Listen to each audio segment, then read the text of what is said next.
Oui, alors vous avez tous en tête probablement cette tribune hier pour la grande fête patriotique du 9 mai avec Vladimir Poutine qui paraissait assez isolé. Il y avait des grands généraux derrière lui, mais il en manquait un. Le chef d'état-major russe, Sylvia Mikon, vous nous avez rejoint.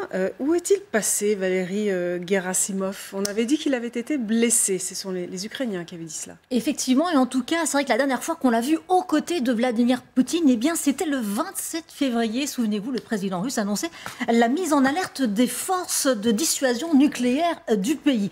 On s'attendait hier donc à le voir aux côtés du président russe. On a en revanche vu Sergueï Shoïgu, le ministre de la Défense, qui lui aussi a été un temps porté disparu. Valéry Gerasimov, c'est un très proche du président, 67 ans. Il a toujours été un militaire général dans la guerre de Tchétchénie. Il a aussi participé aux opérations dans le Donbass et en Crimée en 2014.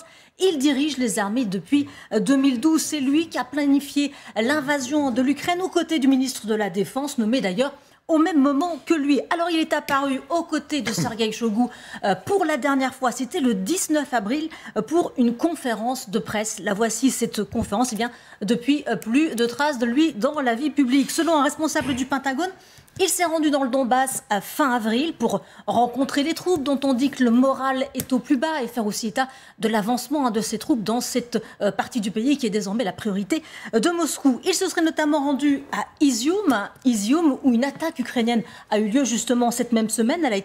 C'est un centre de commandement militaire qui a été visé et le chef d'état-major comptait s'y rendre. Certains médias ont affirmé qu'il avait été blessé à cette occasion. Des sources russes non officielles ont même parlé d'un éclat d'obus dans la jambe. Du côté ukrainien, on affirme que Gerasimov avait déjà quitté les lieux. Washington ne confirme rien non plus et dit tout au plus ceci. Ce que nous pouvons confirmer, c'est que pendant plusieurs jours, fin avril, Valéry Gerasimov était dans le Donbass. Nous ne pensons pas qu'il soit toujours là-bas, nous pensons qu'il est parti et est de retour en Russie. Le Pentagone qui dément aussi d'autres informations du New York Times qui prétend que les Américains renseignent sur les positions exactes des généraux russes. Et plus prosaïquement, si Gerasimov avait été victime d'une Poutine, oui, si le maître du Kremlin avait décidé, faute de résultats, de l'illimoger à sa façon.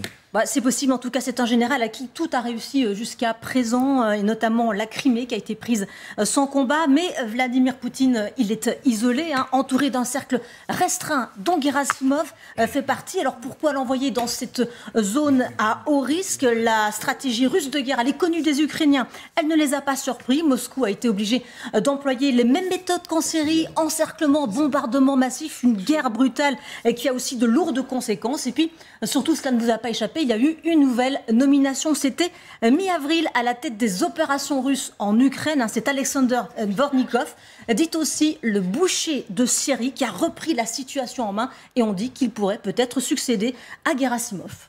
Catherine Gentil, on peut peut-être voir l'image qui était sur votre écran à l'instant. On voit en effet Vladimir Poutine hier lors des cérémonies du 9 mai. On y voit bien le ministre de la Défense, Shoïgu, mais effectivement, Gerasimov n'est pas là. C'est vrai que montrer un général blessé éventuellement, parce qu'on n'a toujours pas eu la confirmation officielle, ça fait mauvais genre. On n'a pas la confirmation. J'ai demandé à des Ukrainiens qui disent qu'effectivement, ils confirment qu'il y a bien eu l'attaque au moment où Gerasimov était sur place. Près d'Izium, voilà, près d'Izium. Qu'ils avaient eu effectivement l'information qu'il y a eu, les Ukrainiens disent qu'il y a eu 60 morts durant cette attaque, mais qu'ils ne peuvent pas confirmer si Gerasimov a été blessé.